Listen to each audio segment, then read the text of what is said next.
Terima mati tamunya. Ini serentak go langsung. Bukan ada truk militer Pak yang mengevakuasi masyarakat. Iya, tapi bukan untuk tamu. Lu kok bisa? Untuk masyarakat. Karena apa? Masyarakat itu sudah terdata di dalam rekon rencana kontingensi. Mereka sudah punya data berapa jumlah warga di blok ini yang usia produktif anak-anak, balita, sekolah, sama orang-orang tua yang sudah lansia. Berapa yang perempuan, berapa yang laki-laki, berapa yang produktif, berapa alat-alat mobil yang bisa dimiliki oleh mereka untuk evakuasi. Sudah punya datanya, sak ternaknya.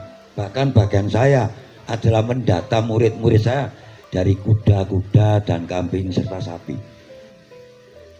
Mereka nggak mau ngungsi kalau ternaknya nggak diungsikan. Diungsikan, diangkut, takut hilang, takut tertukar. Akhirnya saya dipanggil Pak Sulaiman, kayak di Semeru itu. Pak Remon Nabi Sulaiman gitu. Ngerti sama hewan ngomongnya. Ya tak kasih kode hewannya. Umpamanya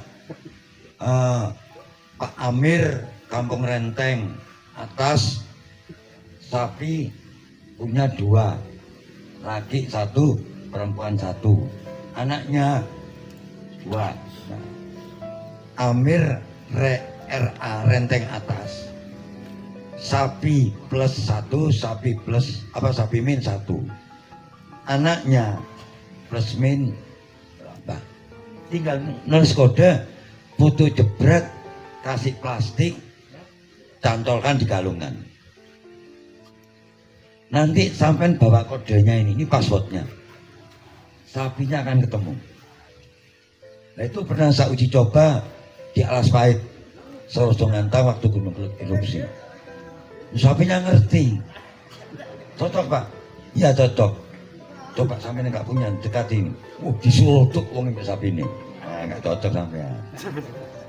Tak kenal maka tak sayang, seperti itu. Nah ilmu-ilmu seperti itu perlu diajarkan juga pada teman-teman relawan dari MSD. Suatu saat pas ada suatu trouble sangat dibutuhkan dalam kondisi mendesak dan mendadak. Nah, makanya nanti suatu saat kita perlu kumpul-kumpul lah, santai-santai aja di rumahnya siapa, di Liquid atau di mana, atau mungkin di grup. Tapi kalau bisa enak tatap muka langsung sampai benjut jadi lebih enak. Nah itu bisa berbagi-bagi ilmu. Saya rasa itu aja, mungkin yang lain masih banyak. Terima kasih. Aku Kalam. Assalamualaikum warahmatullahi wabarakatuh. Saudara-saudara, yang paling muda kayaknya saya. Oh iya, oh muda semua kayaknya ya. Muda semua kok itu. Saya muda-muda. Mohon izin memperkenalkan diri, nama saya Ansor. Asli saya dari Lumajang. Terus saya Dias angkatan tahun 2022. Mungkin sekedar membicarakan soal diklat atau open recruitment. Jadi di dia sendiri kami pernah melakukan satu reformasi besar dalam open recruitment, di mana open recruitment yang biasanya dilakukan oleh pencinta alam itu mungkin membentak, mungkin marah-marah, mungkin ya sudah tahu lah ya. Namun di tahun 2024 kemarin yang kita lakukan itu 360 derajat. Kita tidak lagi melakukan yang namanya hukum panitia selalu benar. Kita sama-sama fair. Kalau panitia salah juga ikut ambil jatah, kalau peserta salah juga ikut ambil jatah bersama panitia. Dan itu ternyata memberikan dampak yang lumayan positif. Dari mana saya bisa menilai hal tersebut adalah setelah diklat dilaksanakan, 1 bulan setelah diklat dilaksanakan, di angkatan tersebut bisa mencetuskan satu ide untuk mengadakan kegiatan, dan itu adalah rekor bagi kami selama 5 tahun mungkin. Selain itu, ada juga peraturan baru di mana kita untuk meramaikan sekretariat, karena mungkin dari beberapa OPA ke permasalahan kita adalah sekretariat sepi gitu nggak. Untuk meramaikan sekretariat, terkadang adik-adik kita itu ingin ke sekretariat bukan ingin latihan, karena didikan kami di Dias adalah kalau ke sekretariat kamu pasti berlatih, entah itu kamu berlatih SRT, berlatih untuk bernavigasi dan segala macam. Sekarang sudah tidak ada lagi. Jadi yang penting sekretariat rame dulu. Caranya bagaimana adalah kita tidak pernah mengajak lagi adik-adik kita untuk berlatih, melainkan kita sendiri yang menunggu adik-adik kita meminta. Dan alhamdulillah, berkat dari angkatan yang saya sebutkan tadi di diklat itu, kita tidak pernah lagi mengajak mereka berlatih, tapi mereka datang sendiri ke sekret kemudian bilang, "Mas, ajarin saya teknik ini. Mas, ajarin saya teknik ini." Dan itu senior tidak bisa ngapa-ngapain, pasti harus melayani. Dan itu bagi saya itu perubahan yang bagus di dalam tantangan OPA pada akhir-akhir ini gitu. Mungkin sedikit pandangan dari kami OPA dia seperti itu. Selain itu, kenapa kita kok sudah mulai soal pendidikan juga, kenapa kita kok sudah mulai sepi menghadapi tantangan kesepian ini adalah, jadi sebelum ikut dia saya pernah join dalam satu perkumpulan Sispala, dan saya sempat dilarang oleh teman saya dengan alasan satu, "Kenapa kamu ikut Sispala?" "Karena aku ingin belajar mas, aku ingin naik gunung." Gak bisa gitu Sor, jadi pecinta alam itu ribet. Lebih baik kamu naik gunung tanpa harus menjadi pencinta alam. Ternyata memang benar, ketika saya menjadi pecinta alam, saya dituntut untuk bisa membuat ROP, untuk bisa membuat RAB, untuk bisa bernavigasi dulu baru naik gunung. Yang itu meribetkan kita. Pada akhirnya itulah yang menjadikan teman-teman saya waktu saya di Sispala mulai enggan untuk berkegiatan, bahkan join dalam organisasi. Itu soal hanya sekedar pecinta alam. Yang nomor 2, ternyata tantangan ini tidak hanya dihadapi oleh kita sebagai penggiat alam. Ternyata tantangan ini juga dihadapi oleh hampir seluruh organisasi yang ada di sekolah maupun kampus, di mana organisasi di kampus itu, mahasiswa yang hendak ikut organisasi di kampus itu merasa bahwa organisasi kampus sudah tidak lagi relevan, karena yang mereka inginkan adalah dampaknya secara langsung tanpa ada prosesnya. Jadi mungkin itu sedikit pandangan dari saya. Untuk selebihnya saya kembalikan kepada moderator. Terima kasih. Wassalamualaikum warahmatullahi wabarakatuh. Waalaikumsalam warahmatullahi wabarakatuh. Mau sedikit cerita apa curhat ini. Ketika saya berkegiatan bersama teman-teman MSC. Akhir September 2018. Saya dapat telepon tak delok jenenge Kuwit. Iya. Liwit telepon. Di kita itu ada ritual ya, ada ritual kalau ada terima telepon dari Lek itu ya. Permisi saya tunjukkan. Covid. Telepon di delay. itu ritualnya kita ya, itu ritualnya kita. Ya, itu is umum lah gitu. Mari ngono telepon.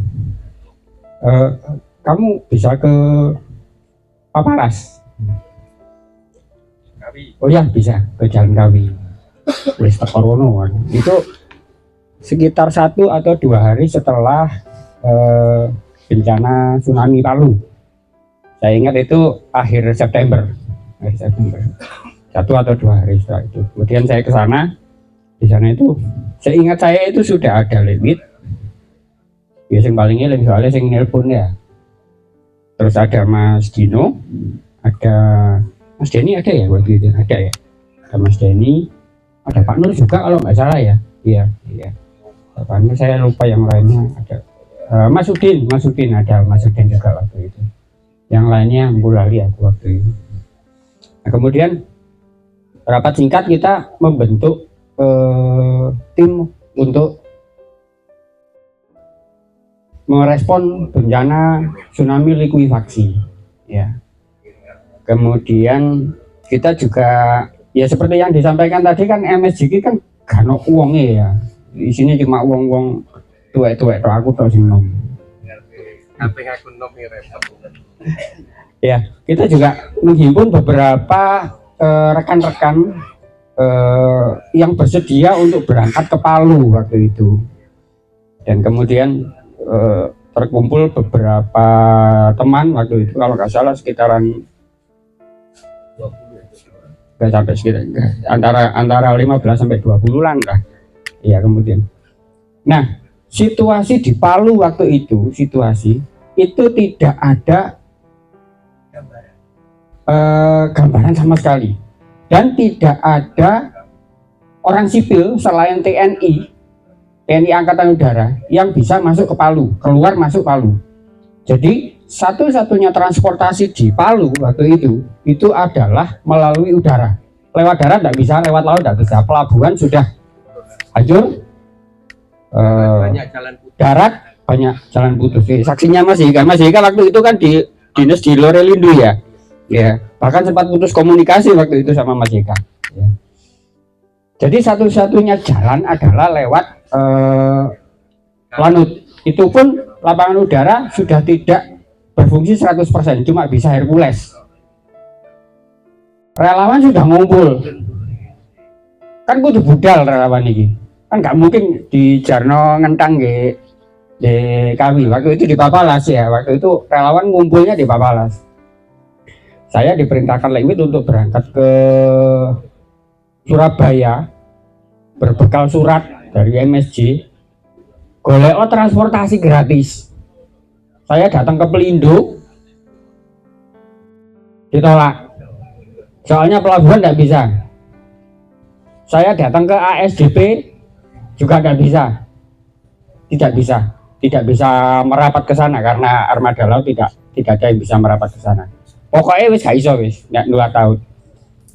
Nah kemudian di saat yang bersamaan juga teman-teman waktu itu melobi Angkatan Udara selama seminggu itu intens.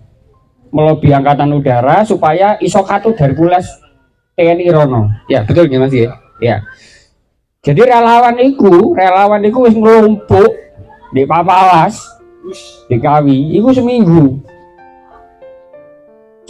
dan belum ada kepastian untuk berangkat ke sana. Akhirnya ngentang seminggu nunggu ya mikir-mikir awake dhewe ya waktu itu. Aduh iki mosok katene kene terus iki. Pak Nur sumpek paling kebak relawan niku lho ya. Kebak relawan niku. Akhirnya ada salah satu rekan kita yaitu Mas Samsul Badak ya menyediakan tempat di gudangnya. Jadi relawan itu jadi oleh seminggu di Sekret Papalas, kemudian dipindah di gudangnya Mas Badak. Karena waktu itu kita sudah hampir deal dengan TNI AU untuk bisa mengangkut relawan pakai Hercules, dan posisi gudangnya Mas Badak itu, pabriknya itu dekat dengan lapangan udara. dengan Lanut ABD Saleh. Akhirnya dipindah ke sana. Seminggu kemudian baru kita bisa memberangkatkan relawan ke sana. Jadi total relawan itu rong minggu ngentang di Malang, ngenteni budal. Dan setahu saya satu-satunya kelompok relawan yang bisa berangkat ke Palu dengan bantuan TNI itu adalah MSJ. Jadi waktu itu belum ada relawan lain karena memang di sana itu nggak boleh ada yang keluar masuk selain relawan. Dan situasi di Poso waktu itu chaos. Jadi penduduk yang di sana ngumpul di bandara untuk bisa diangkut ke luar Palu karena di sana sudah yang nggak kondusif.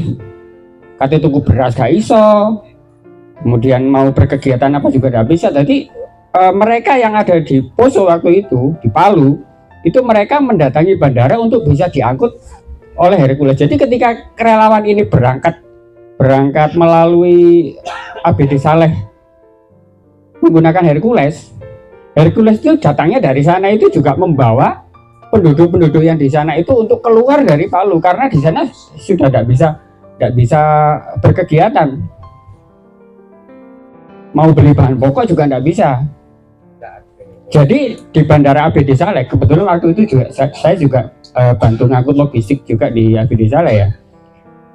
Di ABD Saleh itu juga ada pengungsi yang baru datang dari Palu.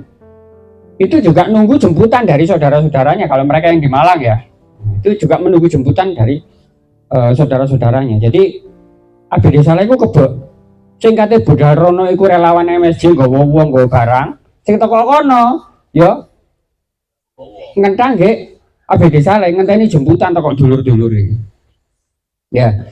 Akhirnya ya syukur alhamdulillah puji Tuhan waktu itu relawan MSJ diberangkatkan dalam dua gelombang ya kalau nggak salah itu. Ya. Jadi berselang 2 minggu kemudian kita juga memberangkatkan relawan tahap kedua. Relawan yang tahap pertama ditarik karena sudah masa tugasnya secara waktu sudah berakhir. Kemudian digantikan relawan tahap kedua dan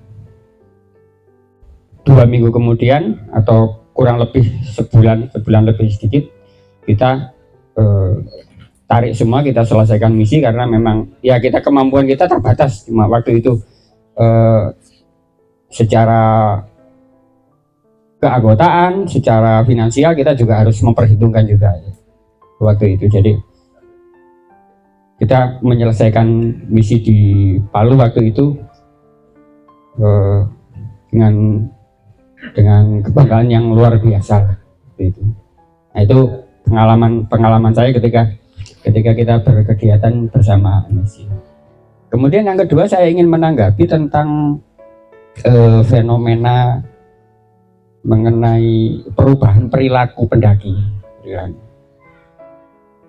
Mungkin di sini ada yang pernah dengar atau nonton film 5 km. 5 cm. Nah, ini berarti nonton ini 5 cm nih, mau protes judulnya. Ya, si lain nggak nonton berarti ya. Ya. Ranjau-ranjau cinta. Ranjau darat. Ranjau cinta. 5 cm. Tahun berapa itu? 2000, pertengahan 2000 ya? Mungkin sekitar. Iya, pertengahan 2000. Ceritanya itu tentang pendaki Semeru ya. Film 5 cm diakui atau tidak itu adalah turning point, titik balik di mana ada perilaku yang berubah dari pendaki. Sejak saat film 5 cm itu diputar,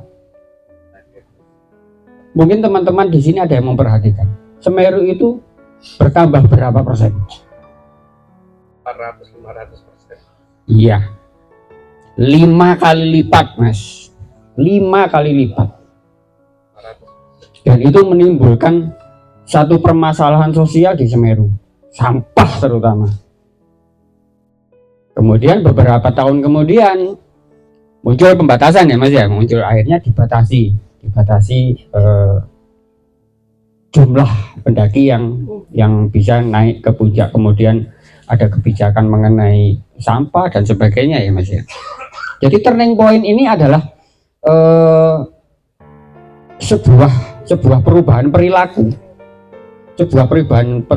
dari yang katanya pendaki ini, dari menjadi orang yang atau kelompok yang menikmati alam, iya kan? Kalau dulu kan kita nyun sewu, yang sepuh-sepuh ini kan dhisik apa ono sosmed dah ono ya.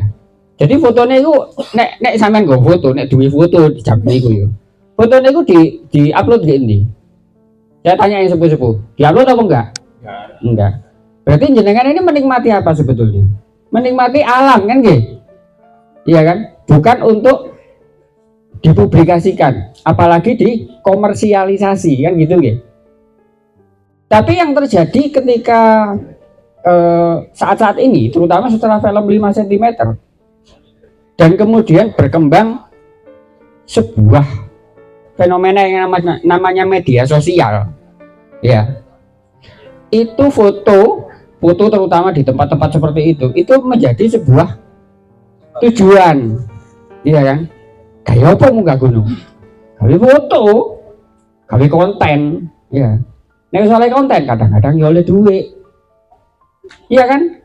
Kan foto ada yang dikomersialkan, konten kan ada yang dikomersialkan. Berarti tujuan mereka ini sebetulnya sudah jauh melenceng dari apa yang dahulu.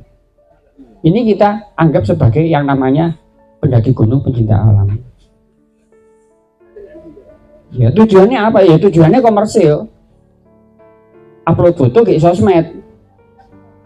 Apalagi kalau yang niatnya komersil, bisa menghasilkan cuan. Masa bodoh dengan diklat? Ngapain saya diklat? Ngapain saya harus bergabung dengan kelompok pecinta alam? Oh ngaku ya iso kok nyewa tempat persewaan akeh. Ngapain saya harus beli? Oh enggak punya pengalaman ya enggak apa-apa, kan ono pendamping. Kan bayar saya. Ya perilaku ini disadari kan sudah berubah. Harus diakui berubah.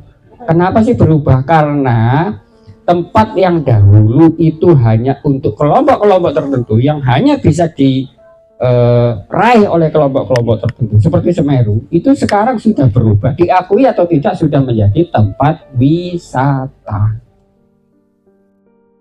Ya, dan itu di luar kendali, di luar kemampuan kita kelompok-kelompok ini untuk bisa mencegah. Kita tidak bisa mencegah, kita tidak punya kekuasaan, kita bukan kepala TNBTS atau kemudian kepala dinas lingkungan hidup atau kepala perhutani atau dan sebagainya. Kita tidak bisa merubah, kita tidak bisa. Perilaku itu harus kita terima, mau tidak mau. Ya, jadi yang terpenting adalah dari hal perubahan tersebut, dari turning point tersebut, bagaimana kita menyikapi perubahan-perubahan tersebut. Artinya kan begini, bagaimana kita bisa memberikan kepada anak-anak kita, adik-adik kita, bahwa mendaki gunung itu bukan melulu golek konten, golek foto, tapi mendaki gunung itu adalah sebuah kegiatan di mana kita mengagungkan, menikmati apa yang sudah Tuhan berikan kepada kita. Jadi bukan melulu untuk komersial. Sekali lagi, perubahan itu tidak bisa kita hindari, tidak bisa kita cegah, tapi kita bisa menyikapi dengan lebih bijak, dengan memberikan pemahaman kepada mereka-mereka yang lebih muda, adik-adik kita, anak-anak kita. Saya kira itu saja dari saya. Mohon maaf kalau ada yang kurang berkenan. Assalamualaikum warahmatullahi wabarakatuh. Mengingatkan saya kepada malam-malam ketika saya ditelepon oleh beliau, sama ritualnya juga begitu. Begitu dapat telepon langsung gini dulu, liquid lagi liquid gitu. Begitu ada informasi di pelabuhan Surabaya tidak bisa dan lain-lain, sudah perintah langsung seperti wahyu yang datang. Berangkat ke Lanut Molobi untuk bisa meminta bantuan diberangkatkan lewat Hercules. Kebetulan rumah saya dengan Abdurrahman Saleh itu tidak terlalu jauh, jadi ketika Hercules start engine itu dari rumah saya kedengeran. Akhirnya kita membawa proposal ke sana. Saya bertemu saat itu dengan Pak Siop, namanya Pak Reza Sastra Negara. Saya presentasi kepada beliau dan lain-lain. Saat itu tidak serta-merta diputuskan. Beliau meminta waktu, izin kepada komandannya yang saat itu dan lanutnya namanya Pak Andi. Kita tunggu berita-berita telepon atau WA atau apa gitu kan, karena teman-teman relawan ini sudah berkumpul semua di Papalas gitu. Nggak ada aktivitas. Sampai akhirnya saya dapat WA dari Lanut. Nah, saya datang ke sana lagi, presentasi lagi ke Dan Lanut, ke Pak Andi, menanyakan Malang Satu Jiwa itu apa, didanai oleh siapa saja anggotanya dan lain-lain. Saya menyampaikan apa adanya, bahwa Malang Satu Jiwa adalah sebuah gerakan sosial yang tidak didanai oleh siapapun kecuali dari kantong-kantong kami. Ada yang urunan 2.000, ada yang 15.000, ada yang 500.000 dan lain-lain. Oke, saya setuju. Kalau gerakan Malang Satu Jiwa semacam ini saya setuju, tidak didanai oleh siapapun. Nah, kemudian diberangkatkanlah, singkat kata seperti itu. Sampai kepulangannya pun dinaikkan di Hercules itu. Sampai ketika Pak Reza itu mau pendidikan untuk menjadi danwing, dia itu WA kepada saya memohon doa supaya pendidikannya berjalan lancar. Dan alhamdulillah saat ini Pak Reza menjadi Danlanut Abdurrahman Saleh. Jadi sehingga hubungan baik ini tetap kita lakukan ya. Ketika Malang Satu Jiwa membutuhkan bantuan ketika terjadi bencana di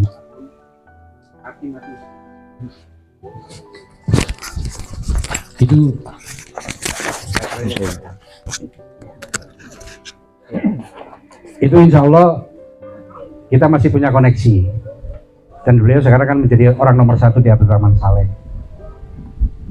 Dan bentuk silaturahmi Malang Satu Jiwa kepada Abdurrahman Saleh adalah ketika ada Hari Angkatan Udara gitu ya, kita mesti mengirimkan karangan bunga, kita kirimkan ke sana. Itu sebagai bentuk silaturahmi. Dan ketika penutupan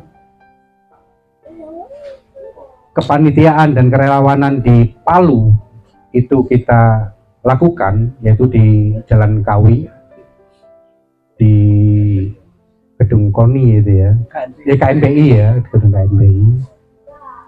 Kita mengundang jajaran ring 1, mulai dari Danlanut, Danwing, Pak Siop, dan Lanal, Wali Kota. Sebenarnya ketika kita mengundang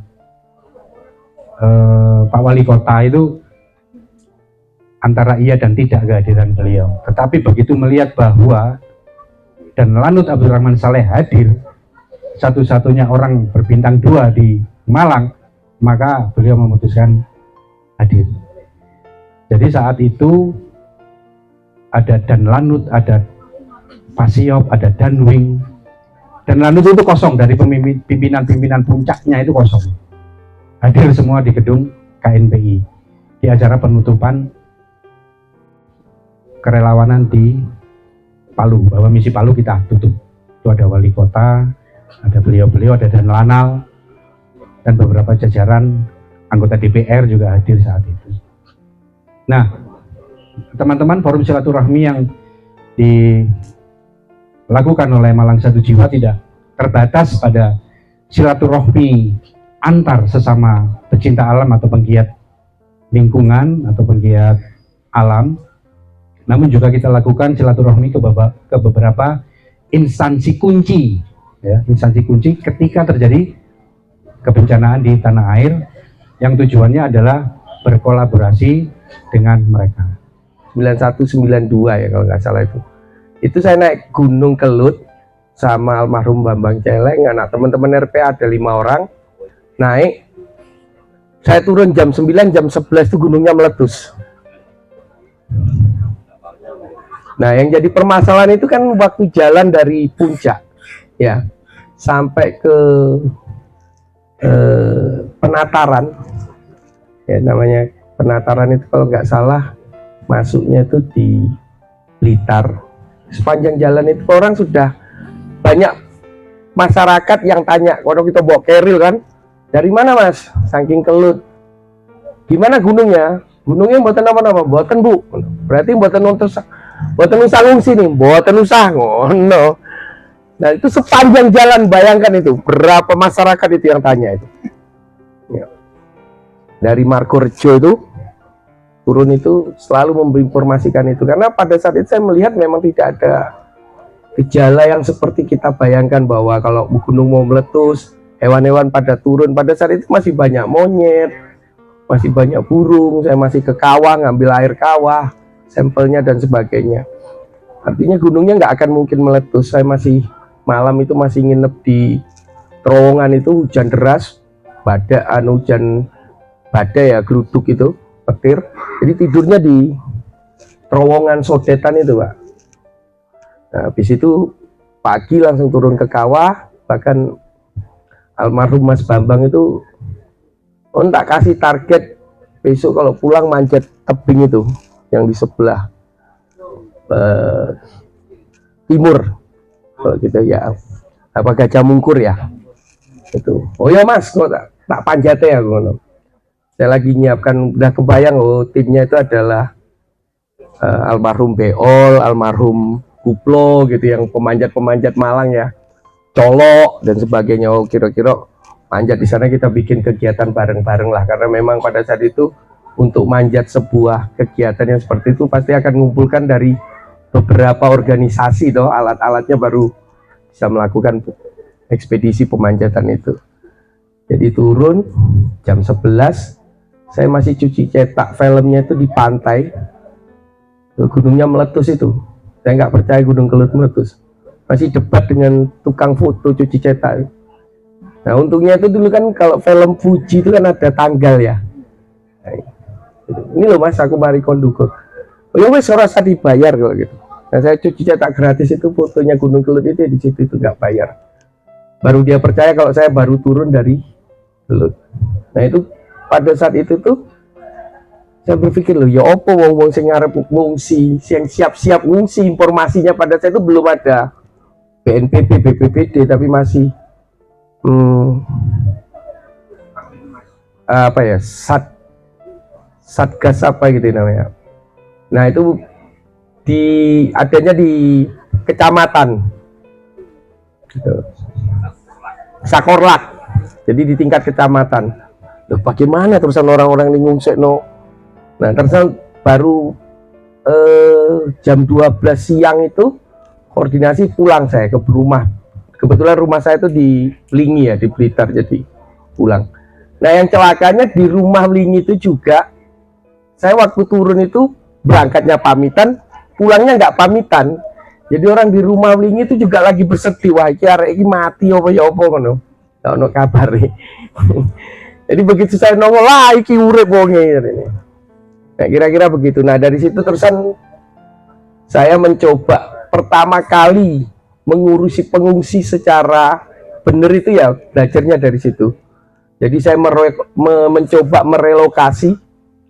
Kebetulan Pak Camatnya itu adalah Pak Lek, lalu saya ketemu, saya minta izin untuk orang yang di perkebunan itu diturunkan, direlokasi di daerah Garum yang sekarang namanya Kampung Baru itu. Ya, itu pertama kali saya belajar tentang bagaimana merelokasi orang. Saya belajar bagaimana mengorganisir masyarakat untuk merelokasi. Nah, dari situ tahun 94 itu tsunami tadi di Banyuwangi. Ya, di situ terus dah. Nah, akhirnya 2004 saya memutuskan bahwa ini harus secara profesional.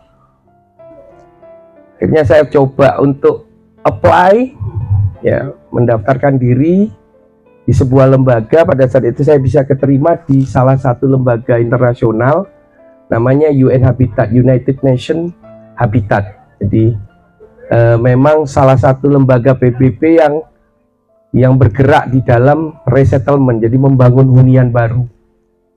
Nah, di situ saya bergabung dengan beberapa senior Wanadri, kebetulan Pak Erwin Fahmi, doktor, terusan ada Mas Yando Zakaria dan sebagainya dan sebagainya. Kumpullah untuk membangun dan diberi kepercayaan. Saya pada saat Aceh Nias Simelu itu dalam 4 tahun saya membangun rumah itu tipe 36 itu 6.000 unit rumah. Nah, dari situlah terusan selesai dari Nias masuk ke Jawa Barat dan sebagainya lalu dipanggil untuk bergabung bersama UNDP, United Nations Development Program, sampai sekarang, sampai detik ini. Jadi unitnya saya di RRU, ya, jadi Resilient Rekonstruksi Unit. Jadi dia bagian, memang di salah satu di UNDP ini saya di bagian konflik dan bencana. Jadi memang tugasannya di situ. Jadi alhamdulillah pernah dikirim ke Myanmar, ke Darfur dan sebagainya, ke Timor Leste dan sebagainya. Nah, pada saat dulu saya itu tidak senang birokrasi, Lewit. Oh, boy, birokrasi menyebalkan gitu. Tapi pada saat saya terjun betul di dalam dunia bencana, ternyata birokrasi itu menjadi penting. Gitu. Jadi salah satu pendirian BNPB itu saya tahu betul karena saya terlibat dalam proses itu 2006-2007 diresmikan di Padang itu. Ya, jadi nyiapkan termasuk dalam panitia.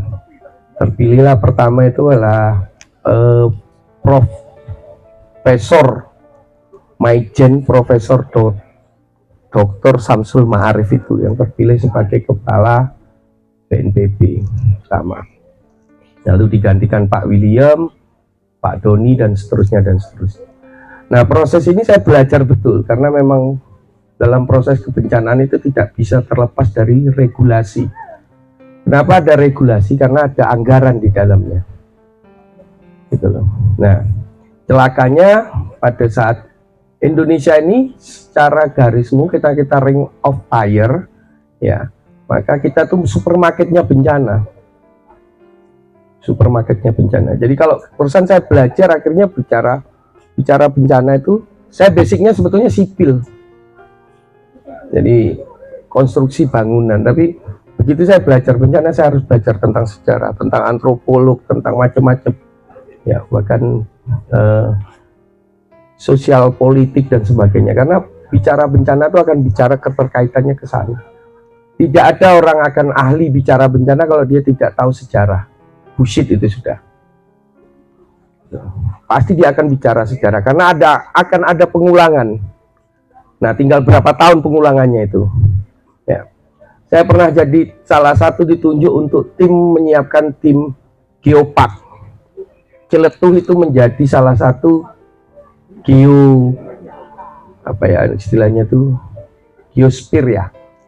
Jadi dia tuh banyak batu-batuan di geopark. Geopark itu didorong masuk ke UNESCO, menjadi Indonesia punya salah satu geopark. Salah satunya geopark itu adalah di Ciletuh itu. Jadi saya diajak oleh teman-teman Rakata untuk bergabung lalu melakukan. Nah, wisata di sana dibagi. Di geopark itu ada wisata khusus, ada wisata untuk pembelajaran, ada memang wisata yang dibuka umum. Jadi wisata-wisata khusus itu yang batuannya tuh untuk orang-orang geologi belajar, yang boleh masuk akses ke sana tuh hanya orang yang punya surat ya dari universitas untuk belajar tentang batu-batuan. Jadi kalau kita di geopark itu kita nemu itu ada lahar atau sedimen lahar yang umurnya 400 juta tahun yang dari dasar laut yang sekarang naik ke permukaan. Itu bisa dilihat. Jadi memang bisa belajar. Nah, dari situ juga ternyata belajar bencana itu tidak hanya terusan belajar prosesnya saja, tapi ada banyak hal yang memang kita ada budaya. Bicara tadi enggak Pak Remon cerita itu bahwa masuk di pasca bencana, pra bencana, sebelum terjadinya bencana, mereka ada pendampingan, ada pengorganisasian, ada bicara tentang budaya. Tidak bisa menggerakkan sekelompok atau sekumpulan manusia kalau kita tidak akan pernah tahu bagaimana memfasilitasi, menjadi seorang fasilitator, menjadi seorang organisator, lalu memobilisator, menggerakkan masyarakat untuk melakukan sesuatu. Jadi banyak hal akhirnya belajarnya di kompleks gitu. Jadi ternyata kita pengen belajar begini. Nah, apalagi pada saat kita terjun di saat bencananya, ternyata di dalamnya tuh bukan evakuasi, enggak. Ternyata ada 8 klaster yang harus kita pelajari, 8 kalau nggak salah sekarang ya. Ada asesmen dan pengolahan data. Jadi orang asesmen itu dia harus ngolah data. Menjadi apa? Menjadi sebuah informasi. Nah, celakanya pada saat orang melakukan asesmen, datanya tidak bisa diolah. Ini yang kita bilang data sampah. Tidak bisa menjadikan sebuah informasi, lalu tidak bisa diambil sebuah keputusan menjadi kebijakan. Apa yang harus dilakukan? Kondisi seperti ini, apa yang harus dilakukan? Kebijakan apa yang harus diambil? Karena informasinya nggak nyampe. Nah, itu celakanya itu. Lalu ada shelter, hunian. Ada karena memang nggak paham sebetulnya data yang mau diambil itu apa. Kan kadang-kadang orang hanya dikasih blanko, isi gitu ya. Tapi kan nggak paham tujuannya data ini mau dibawa kemana. Nah, sehingga memang seorang asesmen itu harus perlu trainer. Nah, yang celakanya lagi pada saat dia buat blanko, tanya, Pak, ya ini begini. Padahal dia sudah, tanpa dia sadari, dia sudah orang kelima. Nah, ini pengungsian, sampai nih takon tok bantuannya kapan teko. Nah, makanya ada teknik tadi, Pak.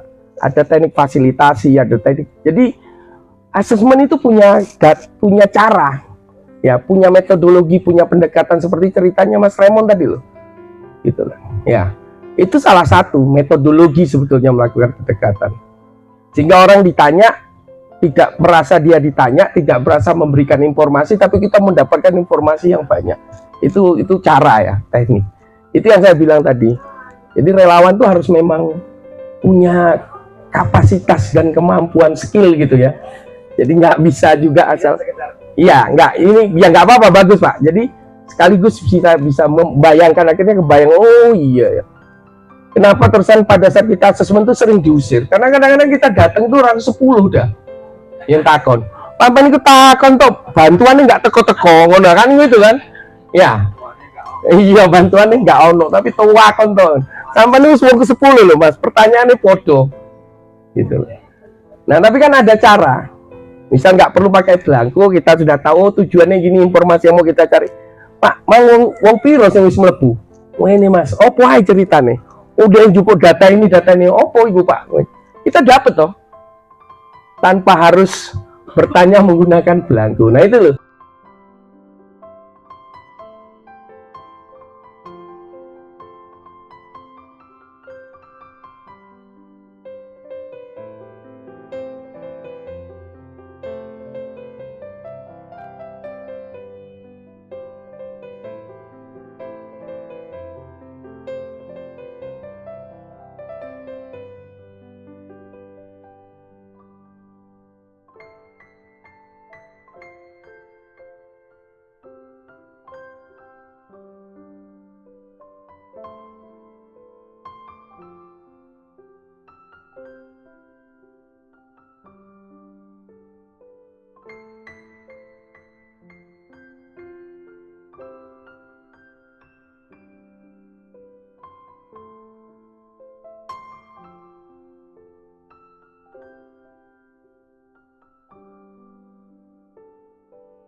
dapur dan lain-lain gitu.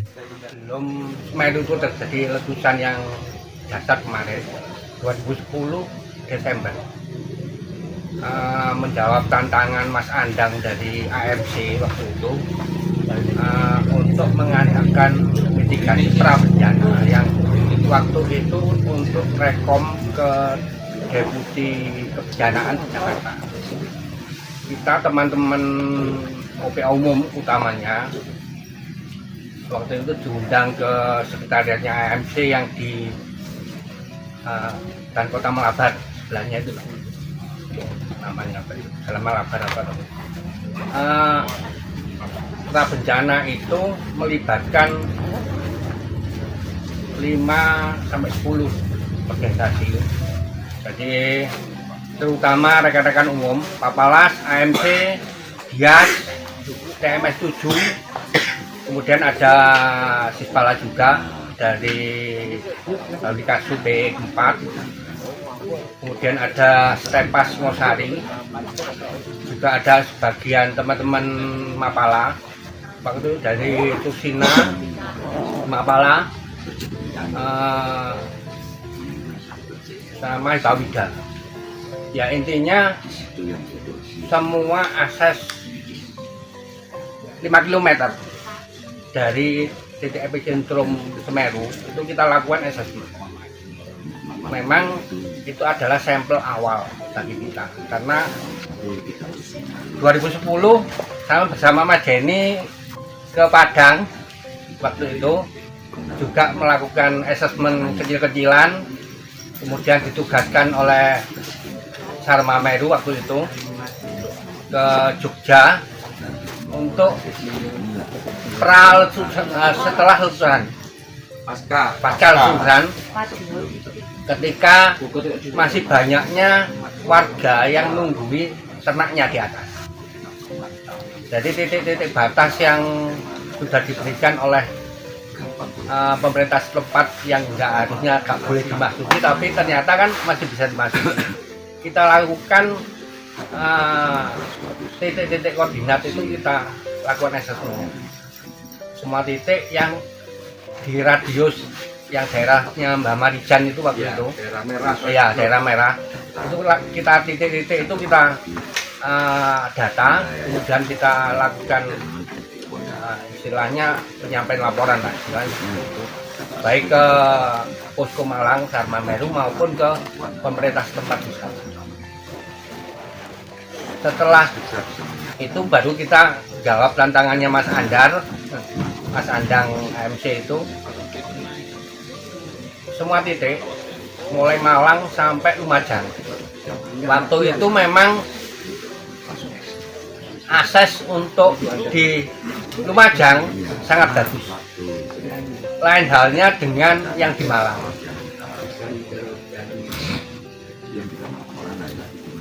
Sampai kasus yang terjadi letusan Bromo, kita lakukan istilahnya di kapal lah atas itu, bahwa ketika Bromo meletus, Gubuk Laka tutup, semua hancur kubur. Jadi kendaraan yang ada di Ngadas itu hanya untuk turun, tidak untuk naik. Kita sampaikan seperti itu. Dan titik-titik yang kita koordinatnya itu, ya memang waktu itu hanya tersedia 3 GPS, 3 tim. Itu intervalnya hanya tiap minggu, Sabtu Minggu. Tim advance Sabtu berangkat, tim assessment baru datang di Minggu. Jadi semua titik, katakanlah misalnya waktu itu pemikiran kita Semeru itu meletus, posko-posko pengungsian yang terdekat yang bisa diakses. Jadi rekomendasi itu yang akhirnya disampaikan oleh tim AMC saat dihisnya AMC di Cobarondo, disampaikan ke waktu itu memang BPD atau BNPB kan masih belum berdiri. Jadi ya waktu itu Deputi Kebencanaan katanya seperti itu. meskipun apakah kami yang bekerja kemudian ditelikung oleh AMC, ya itu fleksibel urusannya AMC. Kita cuma ikhlas membantu.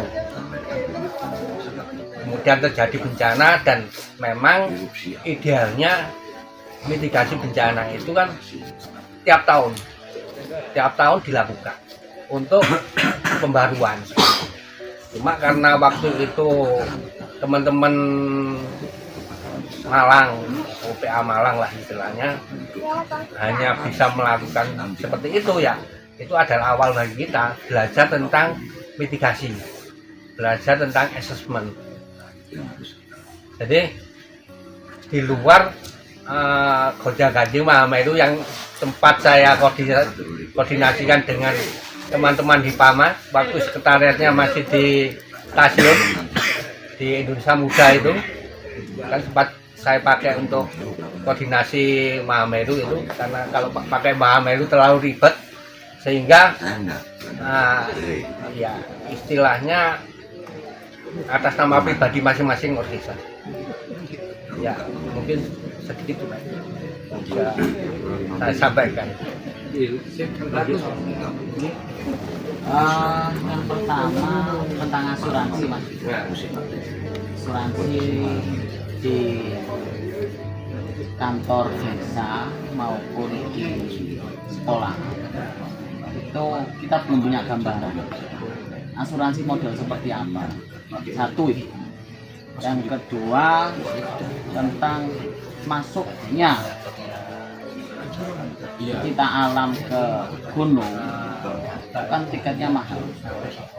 Apakah kita tidak bisa kolaborasi dengan instansi terkait? Jikalau yang mempunyai KTA, terutama pecinta alam, itu ada diskon khusus. Beda dengan yang abal-abal. Iya. Jadi kita kolaborasi sama instansi terkait, kita tunjukkan KTA. Kita tunjukkan KTA, dan di situ ada tertera seperti SIM gitu. Ada masa berlakunya dan ada fotonya. Dan disertai surat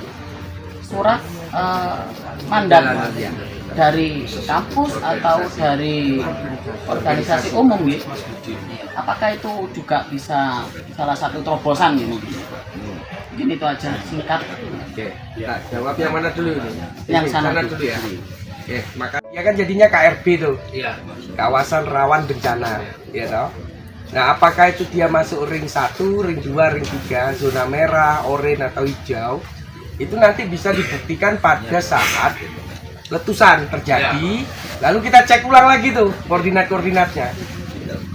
Nah, sehingga melewati nggak? Kalau dia melewati batas itu yang pertama berapa kilo, sehingga ke depan zonasinya bisa kita perluas ancamannya gitu. Itu yang pertama caranya ngecek ya. Kalau jadi pembaruan data, sehingga nanti pada saat nyusun renkonnya, rencana kontingensinya itu, sehingga ada pembaruan lagi. Oh ternyata nggak seperti ini, nggak 5 kilo, ternyata bisa 7 kilo gitu. Nah, lalu kan kekerucutan gunung api, bentuknya kekerucutan itu membuat jenis letusannya juga berbeda. Jadi kayak misalnya Merapi itu tidak akan bentuk kolom. Istilah kolom itu kayak bom atom itu ke atas. Dia tetap akan meleleh. Iya, karena udah kebelah. Sudah terbuka, sudah robek lah gitu ya. Sudah bukan 10 lah wong ngambil. Tapi Kelut dan Semeru tidak, dia tetap akan merucut. Biarpun Merapi itu lebih tinggi daripada Kelut.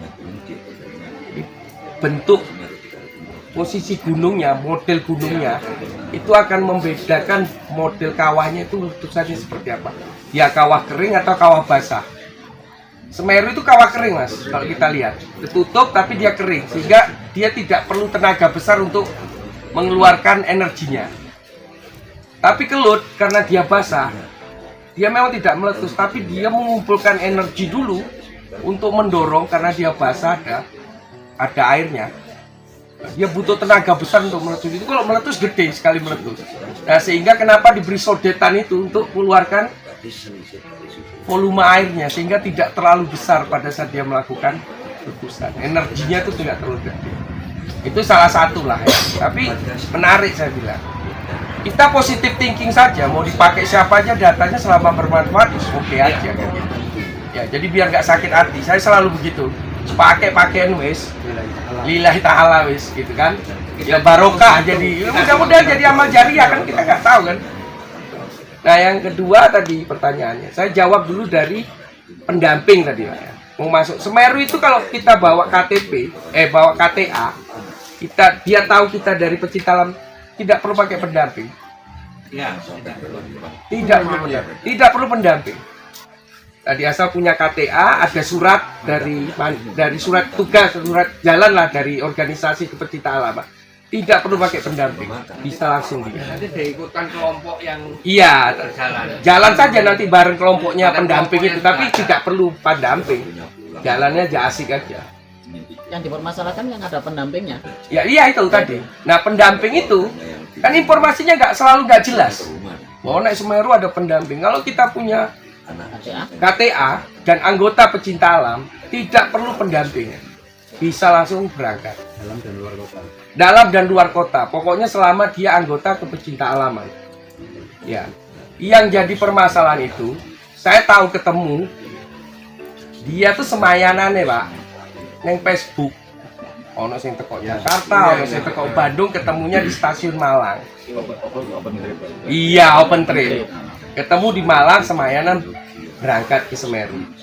Yang satu nggak kuat, yang tiga ini karena nggak punya hubungan emosional ditinggal, Pak. Sing telu melaku terus, sing siji ki ditinggal.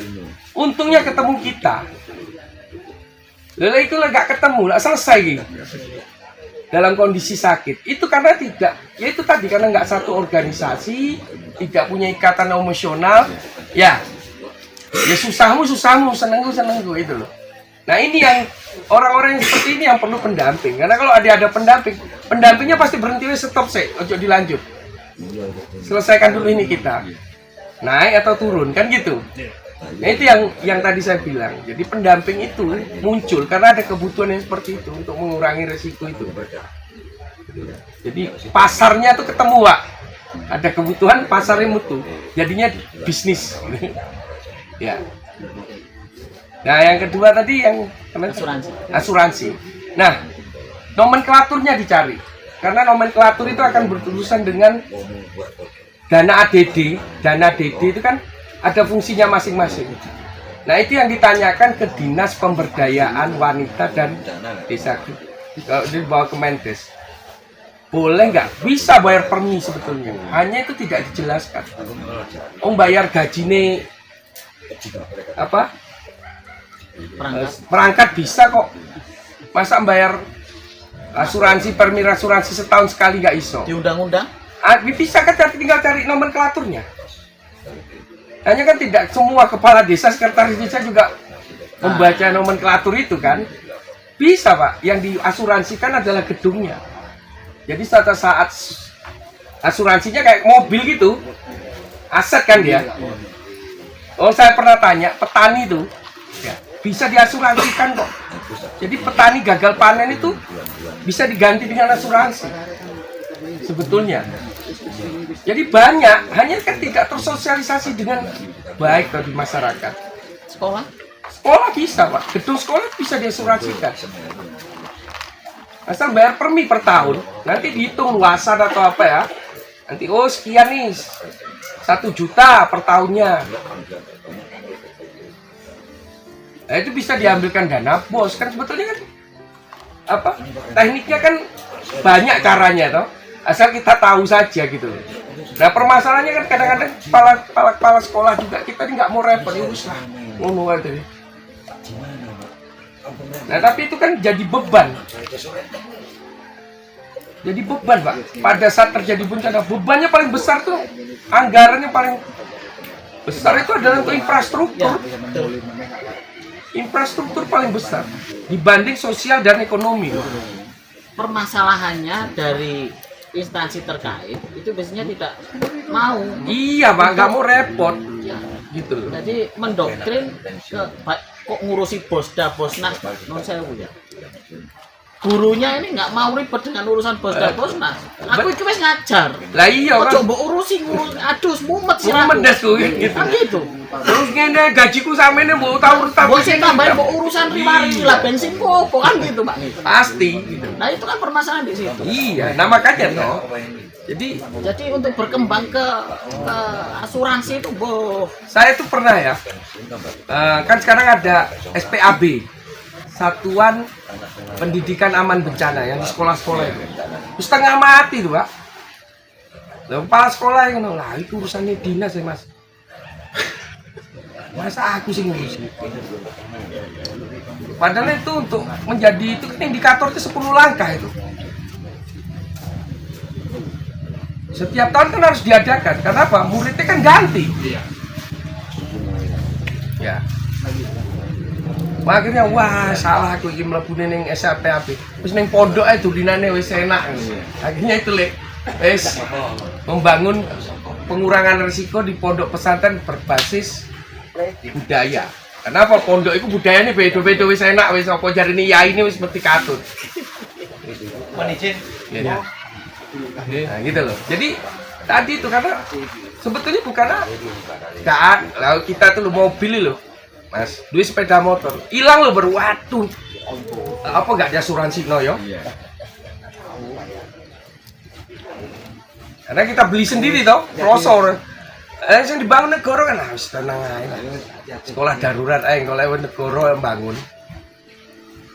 Sekarang saya tanya, sampai buka undang-undangnya Dinas Pendidikan.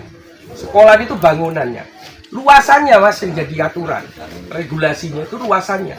SD ruangannya 7x6, SMP 7x8, SMA 8x9, catnya seperti ini, modelnya seperti ini mengikut.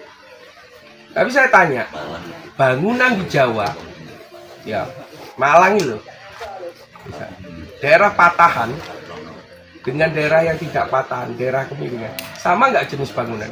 Pondasinya beda kok. Ini belum bicara besi dan sebagainya loh ya. Pondasi ini ki beda.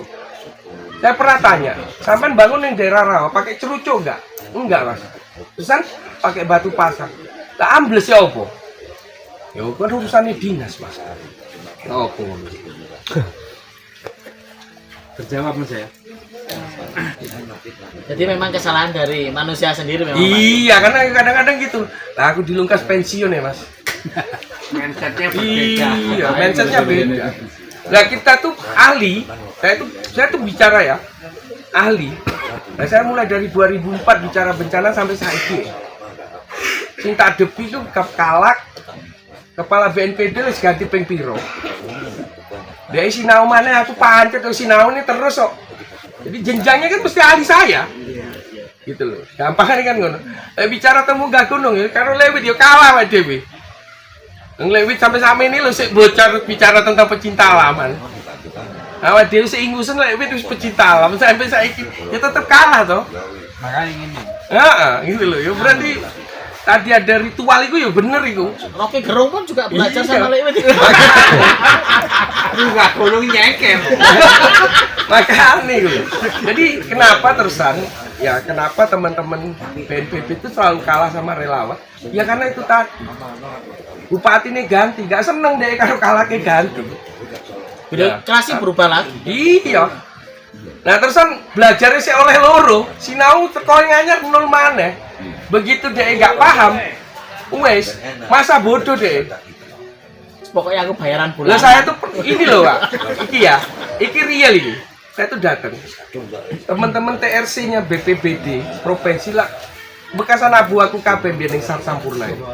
Tak takoni, "Nyo, model ini. Aku kis bola balik Kak. Ngei masukan itu. Tapi wis ngene ae lah. Daripada kon musuh-musuh ngene, kon toto-toto kardus iki pimpinan wis seneng, wis jempol iku. Gapleki gak ngono iku. Lah aku mau ngancuk kon. Lah diskus saya ayo gawe pelatihan des relawan. Kon paham gak tentang des relawan itu? Gak ada yang tahu, tapi tak kayak pelatihan itu. Gak gelem Pak. Noto-noto kardusnya Mas. Wis iku pimpinan wis ngowe. Lho bayangno iku jawabane iku lho kayak ngono. Artinya ya kelas sih kayak ngono. Makanya nggak salah dulu tuh ada rumor bahwa BPBD ku buangan. Wong arepe pensiun itu delene BPBD ae. Tapi ternyata logika waktu saya di Karo itu, waktu membentuk BPBD itu, Pak Sekdanya kan dokter, ibu-ibu. Panggil kepala dinas. Lewit saya minta anak buahmu 2. Kok ini? Kira-kira Lewit kepala dinas yang dikei yang terbaik atau yang terjelek? Terjelek. Lah apa sing terbaik? Jelek. Guys kiai. Jadi ngelumpuk wong sing gak iso kabeh ning BPBD. Dan iku kudu mbok latih dadi iso dadi ahli seperti kita untuk menangani bencana. Gendeng ya ngono. Makanya saya bilang 1 bulan itu 4 kali ganti bendahara. Bikin rapi lu gak iso, Mas. Lho yo apa sampean?